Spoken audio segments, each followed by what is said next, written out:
Bienvenidos a Economía sin Corbata. Hoy vamos a hablar de Aerolíneas Argentinas, una empresa que tiene mucha historia. Empezó en 1950, que pasó por las privatizaciones en los 90. ¿Se acuerdan de las privatizaciones, no? La idea era que todas las empresas del Estado eran deficitarias, pero Aerolíneas no era deficitaria, tenía superávit. Sin embargo, bueno, Menem, algunos economistas también, hay que decirlo, nos convencieron de que a pesar de un superávit de 25 millones de dólares, estaba perdiendo mucha plata y había que venderla. A los años de estar privatizada, Aerolíneas estaba perdiendo 20 millones de dólares mensuales. Un negoción. Algunos dicen que Aerolíneas hoy es un desastre. Algunos creen que es la mejor aerolínea del mundo. En el medio hay algo, y el que puede dar respuestas es el presidente de Aerolíneas Argentinas, Mariano Recalde, que además quiere ser jefe de gobierno porteño, y hoy lo vamos a entrevistar acá. Y también te vamos a hablar de deuda, pero de la deuda del mundo. ¿Vos sabés cuánto le deben todos los países al sistema financiero internacional? ¿Sabías que el primer mundo nos está ganando la carrera? ¿Que está mucho más endeudado que nosotros? ¿Que todo el tiempo esa deuda crece? La pregunta es ¿hasta dónde? ¿Hasta cuándo? Hay que pensar que no sé cuántos griesas hay en el mundo que puedan salvar a todos los especuladores cuando esta bomba explote por los aires. Bueno, hoy te lo vamos a contar y te vamos a poner un contador en esta pantalla. Te vamos a decir cuánto crece esta deuda, cuántos dólares son minuto a minuto, para que te vayas a dormir tranquilo. Y vamos a entrevistar también al ministro de Economía, Axel Kicillof. Me adelanto, porque van a decir, seguro que no le van a apuntar nada. No le van a apuntar por la inflación, no le van a apuntar por el INDEC. Pará, no lo voy a entrevistar yo, no lo voy a entrevistar nadie del equipo. Va a venir un periodista invitado, contratado especialmente para esta ocasión. En este programa, Marcelo Slotoviazda va a entrevistar a Axel Kicillof. Vamos a tratar de hacer un programa en el que vos puedas entender un poco más de economía. En el que nosotros, que no sabemos de economía, vos, yo, que no somos economistas, entendamos un poquitito más. Hacer el esfuerzo por entender. Porque viste que algunos economistas cuando te hablan no tienen ganas de que vos entiendas. Pareciera que, igual, no importa. No, vos sufrís la de la popular. Los que entran a la cancha son ellos. Acá queremos hacer otra cosa. Ellos parecen decirte que la economía es así. ¿Qué es lo que hay? Que pasa lo que tiene que pasar. En el 92 hizo una frase muy popular que se la dijo un asesor, fue una idea de un asesor de Clinton en la campaña presidencial que le ganó a George Bush padre. Y era, es la economía estúpida. Y se instaló. Todavía hay algunos que la usan. Es una idea que representaba claramente las ideas neoliberales de ese momento. Como si fuese una especie de orden natural. Como que lo que pasa con la economía es lo que tiene que pasar. Como que nadie decide. Y las decisiones en la economía las toman las personas. Hay políticos, hay funcionarios, hay empresarios, hay analistas, bueno, hay lobistas, todo tipo de aves de rapiña. Eso toman las decisiones. Personas. Nosotros vamos a hacer este programa con otra idea. No es la economía, estúpido. Nosotros creemos que es la política, capo. Esto es Economía sin Corbata. Bienvenidos.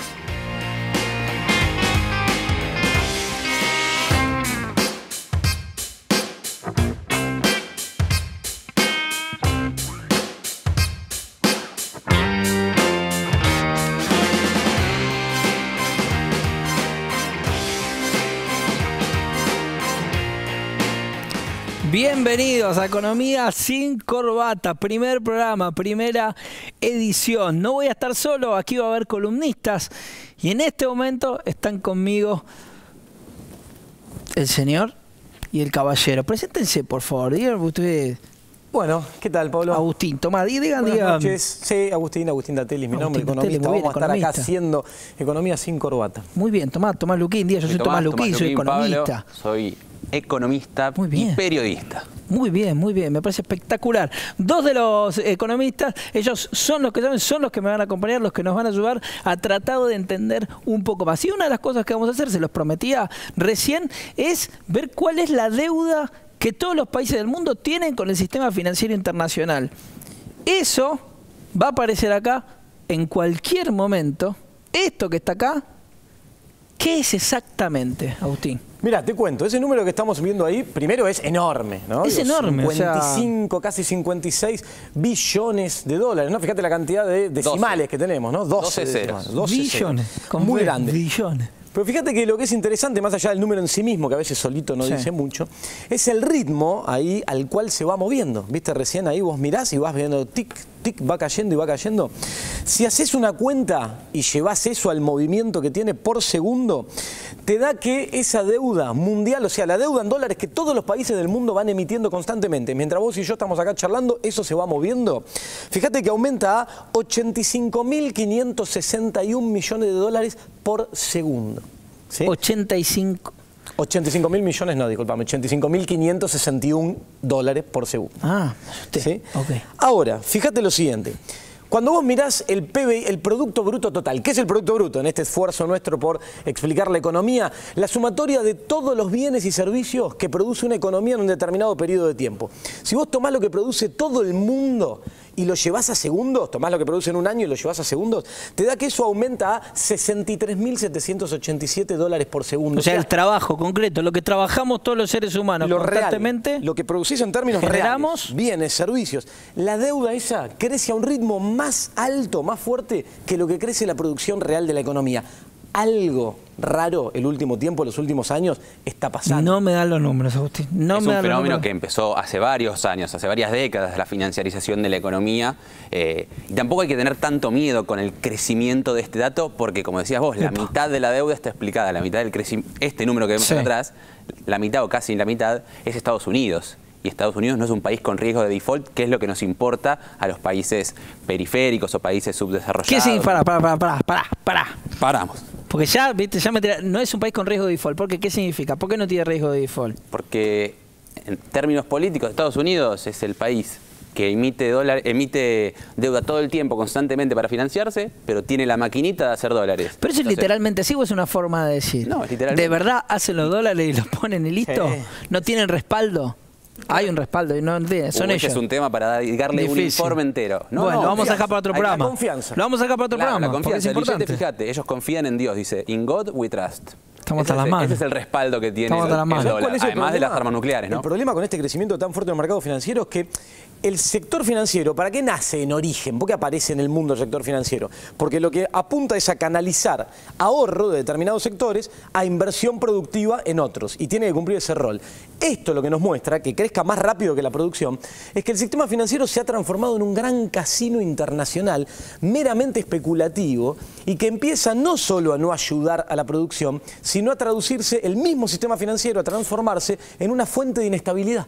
¿Por qué? Porque genera burbujas especulativas, lo que vimos en el año 2008, lo más reciente, en Estados Unidos. Burbujas especulativas que se pinchan y después afectan a la economía y afectan a la producción. Y todos estamos en nuestra actividad económica al vaivén de la cuestión especulativa que hay por detrás. O sea, mientras ganan nosotros no tenemos nada que ver. Cuando pierden, y, claro, ahí repercute en la economía real, concreta, como tiene que ser. La buena noticia, desde acá, desde Argentina, Tomás, vamos a decirla, es que mientras el mundo aumenta su deuda y aumenta en relación al Producto Bruto, Argentina la disminuye. Argentina va a contramano de este proceso porque avanza en términos de desendeudamiento. Nuestra relación de deuda-producto bruto vino cayendo el último tiempo. En términos absolutos, la deuda argentina en relación a su producto está alrededor del 40% y en dólares propiamente dicha, alrededor del 10%. ¿Querés que te dé algunos datos rapidito para comparar? ¿Estás de acuerdo, Tomás, con ello? Sí, sí, estoy de acuerdo. Me parece que ahí es muy importante entender que lo relevante de estos datos es la sustentabilidad de la deuda, y Argentina lo que logró con el proceso de desendeudamiento es garantizarse que la deuda deje de ser el cinturón, la soga al cuello, la corbata al cuello que teníamos, como sucedió en los años 90. Entonces, eso es lo relevante, además de que vemos que el contador sigue subiendo, porque Argentina emite bonos también. De hecho, la semana pasada el gobierno emitió financiamiento en pesos. Entonces, también, como decía Agustín, es muy relevante saber cómo es la composición de esta deuda. Argentina no solamente se desendeudó, sino que modificó la composición de la deuda, beneficiando el endeudamiento en pesos y con quiénes estás endeudado. Ya no es con el sector financiero internacional solamente, sino fundamentalmente con organismos del Estado que te pueden ofrecer financiamiento sustentable, cosa que no sucede, por ejemplo, en Grecia. Muy bien, entonces, ya que lo tirás, mira, ya que lo último dato. ¿Sabés cuánto es la deuda en relación al Producto Bruto de Grecia? Ya que lo trae Tomás, 150%. Recién te dije que Argentina en dólares 10, en dólares. ¿Sabés cuánto es en Estados Unidos? ¿Cuánto? 89%. España 87%. Japón, ¿cuánto? Decime, tírame un número. 62. No, 252%. Enorme. Bueno, esa es una buena noticia. En términos de deuda, Argentina se sacó la corbata. Me gustó la metáfora. Muy bien, Tom. bueno. Y acá estamos entonces. Este es el contador. Esto es lo que crece. Segundo a segundo, la deuda de todos los países del mundo con el sistema financiero internacional, que está ahí, por encima de todos nosotros. Arranca el programa. Vamos a ver ahora una entrevista al ministro de Economía, Axel Kicillof, que se la hizo ¿quién? Como te lo dije al principio, Marcelo Slotoviazda, periodista, economista, prestigioso. No teníamos dudas de que esto iba a salir bien. Mira.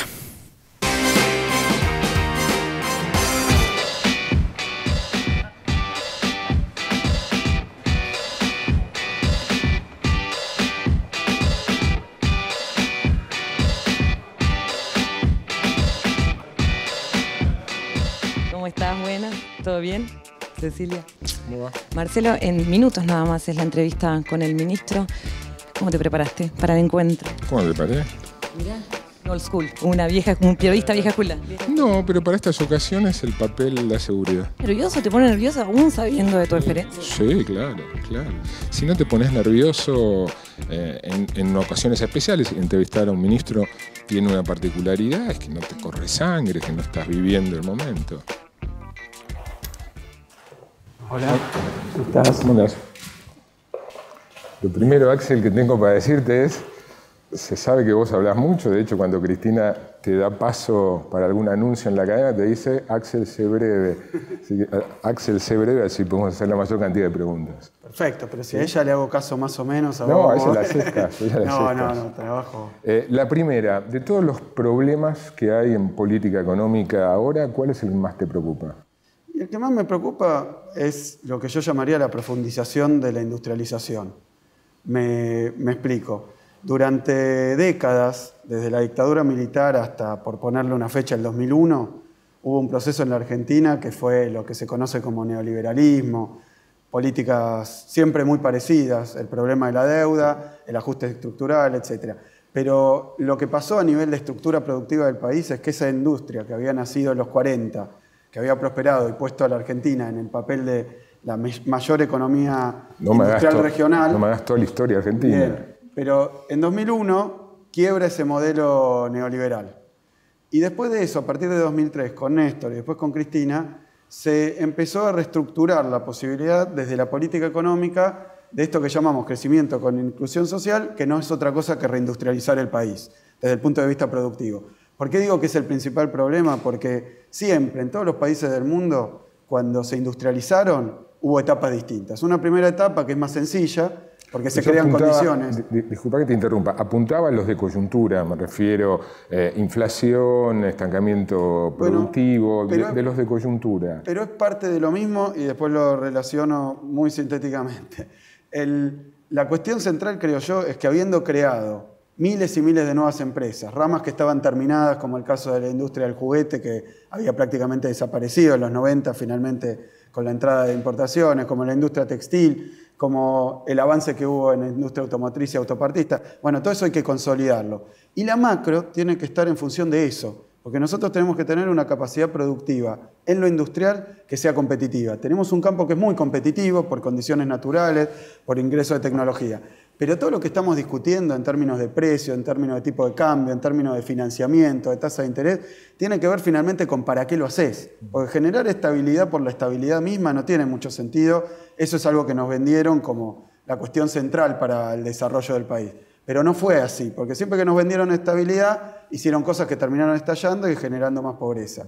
Lo que yo creo ahora es que hay que trabajar muy fuerte en políticas que serían macro, pero con una vinculación directa con el cambio en el tejido industrial argentino, con su capacidad de convertirse en ser, de nuevo, una plataforma de exportación para toda la región, y en eso, te repito, la cuestión inflacionaria, la cuestión salarial, la cuestión cambiaria, la cuestión monetaria, todo eso tiene que jugar en términos de determinado proyecto político. ¿Compartís que en estos 12 años de kirchnerismo la economía creció, el aparato productivo creció, hablabas de miles de nuevas empresas, pero se transformó relativamente poco? Yo creo que es un gran dilema. El otro día leía no sé quién que hablaba de el desarrollo, la industrialización en tiempo de la globalización.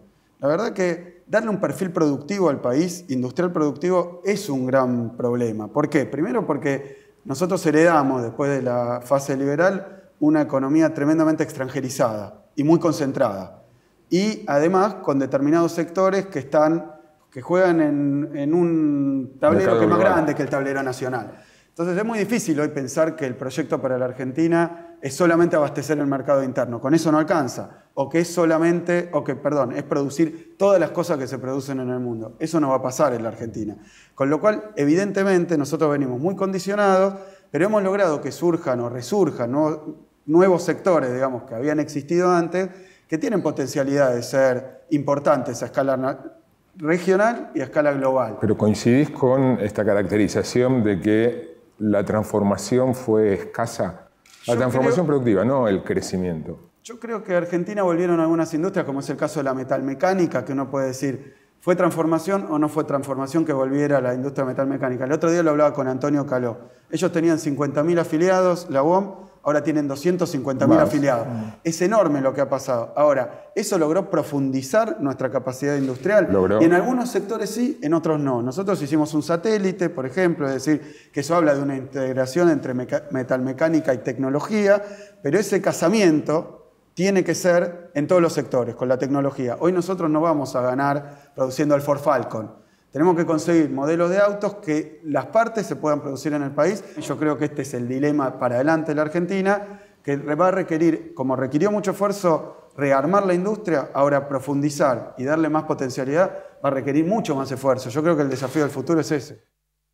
Te provoco y apelo otra vez a la brevedad. Te propongo, no del kirchnerismo, sino de tu gestión como ministro, hacer un balance. Yo pongo en el platillo el lado negativo y vos en el positivo, enumerando. En el negativo Hagamos pongo... al revés, si no. Vos ponés el negativo, vos ponés el negativo, Sí, si empezás con el negativo, de tu gestión. Bueno, si empezás con el negativo vos, sí. dale.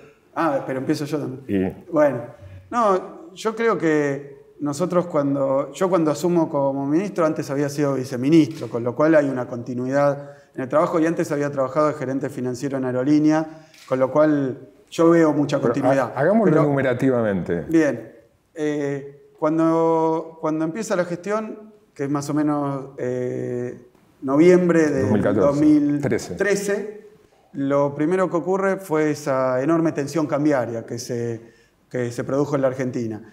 Que yo llamo a eso una corrida muy fuerte, que hubo en el mes de enero del año 2014. Nosotros ahí para trabajar con esa corrida, yo creo que este gobierno ha tenido la virtud no de no sufrir corridas, sino de saber barajarlas en su momento, porque la economía argentina, y ahora lo está mostrando también la región, está sometida a presiones cambiarias.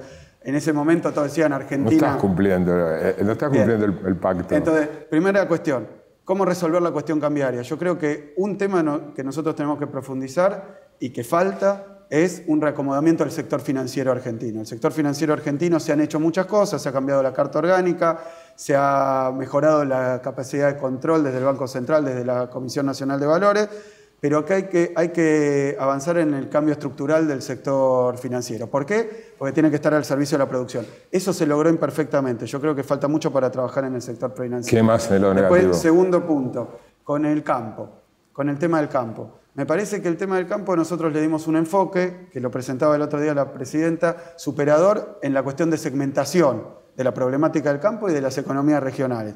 Me parece que el conflicto que hubo con el sector rural permitió, por un lado, poner en relieve que el sector rural argentino tiene muchísima importancia para la economía nacional. Yo eso estoy seguro, es productor de divisas, es uno de los más productivos del mundo, es históricamente un ADN de la República Argentina. Pero nosotros empezamos a dar pasos más fuertes en segmentar lo que es la producción rural. ¿Y eso negativo? Yo creo que es negativo. ¿Por qué? Porque hace falta trabajar mucho más con las economías regionales para su transformación, con la pampa húmeda para equilibrar las diferentes situaciones de los diferentes productores. Déjame agregarte, economía frenó la creación de empleos, la inflación se mantiene, hubo una desaceleración, pero se mantiene elevada, caen las exportaciones, se revirtió una tendencia a la mejora en la distribución del ingreso. Sí, vamos una por una. La economía estancada. Yo digo, en el año 2014, yo estuve, recién cuando asumía como ministro, fui a las sesiones del Fondo Monetario Internacional. El problema del estancamiento de las economías emergentes, el problema de las dificultades de las economías emergentes, claramente venía desde ahí. Yo creo que hay un panorama mundial que pasó de favorecer a todas las economías emergentes a perjudicarlas a través de los precios de las materias primas, de los productos de exportación. En cada uno de los países fue pegando de manera distinta, pero básicamente como una gran dificultad externa. Yo lo planteo en ese momento y estoy convencido de que fue así. 2014 fue un año donde se invirtió la situación mundial para las economías emergentes. ¿No hubo factores locales? Y los factores locales tienen que ver con que también apareció en el año 2014 la cuestión de los buitres. Me parece que fue un año donde es difícil evaluar la política interna sin tener en cuenta lo que ocurría con la crisis internacional y el ataque financiero que sufrió la Argentina. Yo no estoy del todo de acuerdo, o digamos, se puede mirar medio lleno o medio vacío. 2014 es un año que si uno escuchaba a casi todos los economistas, me excluyo porque en ese momento yo estaba en la función pública, entonces estaban muy asustados por la crisis que había de dimensiones de 2009 o de 2001, y la verdad que eso no pasó. Cuando uno mira cualquier indicador y lo compara con lo que decían las profecías, yo no estoy diciendo, bueno, estemos contentos porque no fue tan malo como ellos dijeron. Yo lo que quiero decir para toda la gente es que se sembró mucho pánico con respecto a la economía en 2014. Si no se hubiera sembrado ese pánico, yo creo que nos hubiera ido todavía mejor de lo que fue, porque yo lo hablé con muchos empresarios, también con la experiencia de consumo de todo el mundo. Le decían, bueno, empezamos el año hablando de que se venía el tarifazo, la hiperinflación, la caída de reserva monumental y que también íbamos a tener una devaluación tremenda. Cuando a todo el mundo le hacen creer que eso va a pasar, la verdad que todos toman decisiones porque las expectativas juegan. Yo creo que hubo un elemento subjetivo que fue modelándose a lo largo del año y modificándose, porque hubo un intento muy fuerte asociado después a lo de los buitres, yo creo que lamentablemente asociado a lo de los buitres, porque se usó un factor externo para decir que nos iba a ir muy mal, porque lo de los buitres nos ponía en la lona, y no pasó. Entonces yo entiendo que vos lo dijiste de una manera, yo lo fraseo de la otra y creo que son los mismos fenómenos que te acepto. Comparado con la caída a pique que iba a tener la economía, los despidos, la pérdida de trabajo, vos lo que me decís es que se dejó de crear empleo. Yo miro las economías de la región y veo un fenómeno parecido vinculado a la evolución de la crisis internacional que llegó a los emergentes. En algunos sí, en otros no. Bueno, pero mira ahora Brasil, porque yo miraba ayer los datos de Perú, Colombia, no. Pero está bien, pero son economías que prácticamente son de la zona Pacífico. Son tributarias de Estados Unidos en buena medida. Pero las economías emergentes del lado Mercosur experimentaron mucho problema. Pregunta, hay mucha expectativa, no en la población en general, pero entre economistas, sector financiero, políticos. Un hecho muy importante en economía 2015 es el 3 de octubre, vence el Bodén 15, son 6.300 millones de dólares. Economía está pensando en pagar con reservas, está pensando en conseguir financiamiento a través de la colocación de un título para tener los dólares y poder pagar, está pensando en canjearle los tenedores del Bodén 15 con otro título como intentaste con el Bodén 24 a fines del 2014. ¿Qué están pensando? Bueno, yo creo que el panorama financiero internacional de la Argentina está totalmente controlado. Me parece que eso es lo que mira el mercado, eso es lo que entienden, por eso la cotización que en algún momento de todos esos bonos había caído muchísimo, vinculado a la cuestión de los buitres. Hoy quiero decir que los títulos argentinos cotizan más, es decir, que el mercado paga más por los títulos argentinos que en los últimos 5 años para algunos de ellos, pero mucho más que antes de empezar todo este episodio Griesa.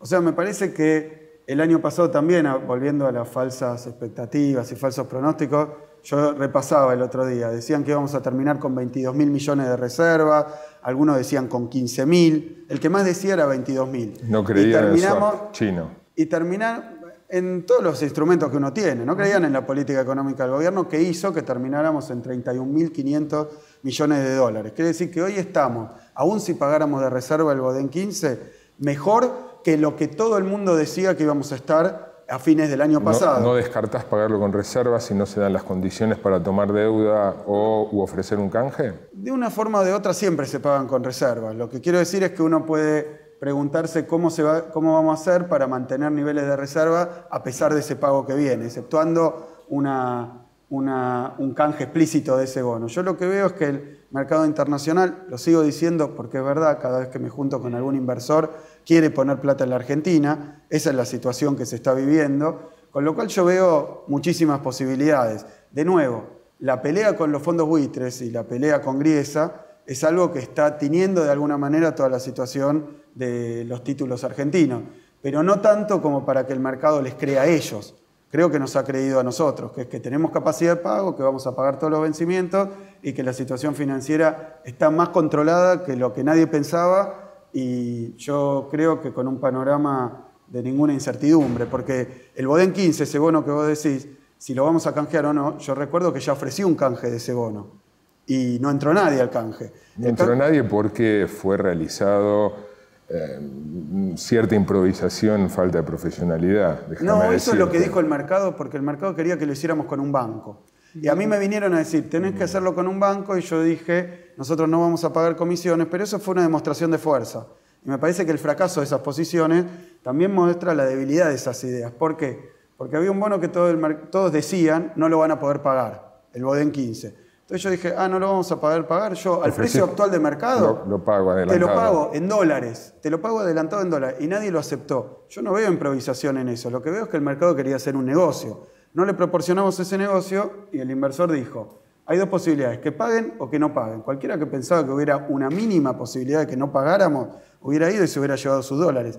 Y no vino nadie. Para mí nos dio la forma. También eso puede leerse, hicieron muy bien y con mucha picardía y sorpresa el ofrecer, no me crees, te lo pago ya adelantado. Ahora el intento de conseguir más dinero. Pero la operación fue esa, fue el vencimiento de Bodem 15, que fue como se anunció. Eso fue y después, bueno, eso estuvo bien hablando hecho. con inversores, dijeron, bueno, yo además, en vez del Bodem 15, quiero cambiarlo por el 24. Por otro bono, quiero quedarme más largo plazo. Y le dijimos, bueno, el que quiera cambiar, puede cambiar.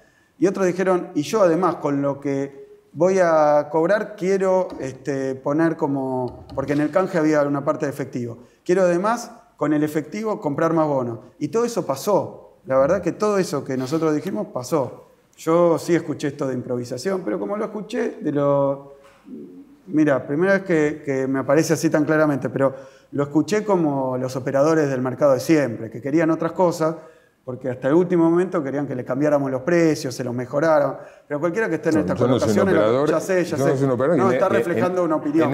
No, en eso es mi opinión también. Sí, yo creo que no, que es equivocado eso, que ha salido muy bien esa operación. Por eso todo este año no hubo ninguna incertidumbre con los bonos. Si no lo hubiéramos hecho, hoy estarían diciendo no pueden pagar. Pero como ya ofrecimos pagar, es muy difícil decir no pueden pagar. No, eso estuvo muy bien. Perfecto. Vamos a corte y seguimos después. Dale. Y ahí lo marca Slotovías desde el corte, porque pensamos estas entrevistas como dos tiempos, como un partido de fútbol. Este fue el primer tiempo. Está Marcelo Slotovías, periodista invitado, contratado para esta ocasión. Lo que le ofrecimos es entrevistar al ministro de Economía, sin cortes, sin edición, completo. Él hace la entrevista, nosotros la ponemos en dos partes. Mientras tanto, acá sigue corriendo el reloj, porque la deuda de todos los países con el sistema financiero internacional sigue aumentando mientras nosotros hacemos el programa. Nos vamos al corte. Cuando volvemos, la segunda parte de la entrevista a Marcelo Slotovías a Axel Kicillof. Ya veremos.